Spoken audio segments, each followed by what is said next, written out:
చెత్త పనులు పిచ్చి పనులు చేసే వాళ్ళందరూ కూడా ఏమనుకుంటున్నారు అని అంటే, నేను ఈరోజు కళ్ళు మూసుకున్నా, నేను చేసేటటువంటిది కరెక్ట్, నేను చాలా జాగ్రత్తలు తీసుకుని చేస్తాను, నేను చట్టానికి దొరకను అని మాట్లాడుతున్నా అని ఊహించుకొని ఉంటారు.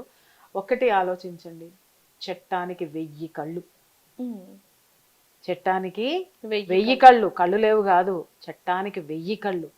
కాబట్టి మీరు ఎక్కడ ఉన్నా ఏం చేసినా వాళ్ళకి మిమ్మల్ని పట్టుకోవడం, ఛేదించడమో వాళ్ళకి వెనతో పెట్టిన విద్య. వాళ్ళు చదువుకున్నదే ఆ సబ్జెక్టు, వాళ్ళు ట్రైన్డ్ అయ్యేదే ఒక నేరాన్ని ఎలా పరిశోధించాలి, ఎలా నేరస్తుల్ని పట్టుకోవాలి, వాళ్ళకి సంబంధించినటువంటి సాక్ష్యాలు ఎలా సేకరించాలి, ఇలాంటి వాటి మీదే వాళ్ళు ట్రైనింగ్ వస్తారు. నిందితుల్ని ఎలా పట్టుకోవాలి, హంతకుల్ని ఎలా పట్టుకోవాలి, హంతకుడు ఏ స్థితిలో ఏ ఏ మార్గాల ద్వారా హత్యలు చేస్తాడో అన్ని మార్గాలకి సంబంధించినటువంటి ఎంక్వైరీకి సంబంధించినటువంటి సబ్జెక్టులో వాళ్ళు నిష్ణాతులు, చట్టంలో ఉన్నటువంటి పోలీసులు. గుర్తుపెట్టుకోండి. వన్స్ ఒక్కసారి ఆడపిల్లలకి మళ్ళీ మళ్ళీ మళ్ళీ చెప్తున్నాను, మీరు ఏ ఒక్క మగాడి మాటలు నమ్మి లేదా మీలో ఉన్నటువంటి అత్యాశలన్నిటికీ ఒక మగవాడు ఉంటాడు కదా అనే భరోసాతోటో లేకపోతే ఇలాంటి చెత్త ఆలోచనలతోటో మీరు ఇలాంటి వాటికి వెళ్ళారో, నేను చెప్తున్నా, నిందలు పడేది మీరు, శిక్షలు పడేది మీకు, తప్పించుకునేది మగవాడే.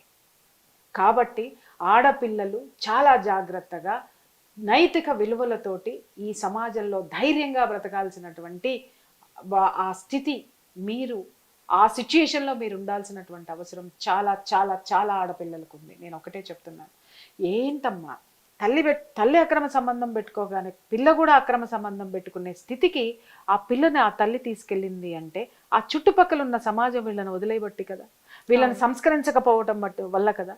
ఇవన్నీ కూడా మనం ఆలోచించద్దా? ఎంతసేపు అని హత్య చేసిన వాడిని తిట్టుకుంటాం, ఎంతసేపు అని చెప్పి ఫలానా అని చెప్పేసి అని ఎదుటివాడి మీద మనం నిందలు వేస్తూ కూర్చుంటాం. అరే ఒక్కసారి మనల్ని మనం ఒక్కసారి మన మన మన పుస్తకాలు మనం చదువుకోవాల్సిన అవసరం లేదా?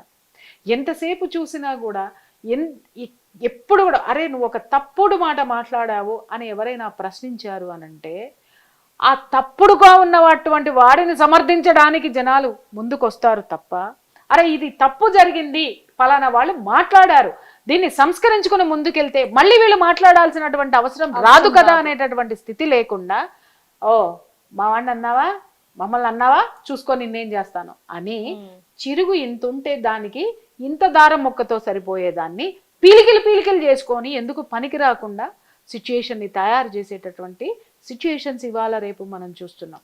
ఎందుకు చర్చలు పెడుతున్నాం మనం, గంటలు పనికి మాలిన చర్చలు, పనికి వచ్చేటటువంటి చర్చలు పెట్టండి. ఇవాళ ఆడవాళ్ళని తిడుతున్నాం, అమ్మో ఆడవాళ్ళు చంపేస్తున్నారు, అమ్మో మగవాళ్ళంట భయంతో వణికిపోతున్నారంట. ఎంతమంది మగవాళ్ళని ఎంతమంది ఆడవాళ్ళు చంపారు? నాతో రండి, నేను చూపిస్తా.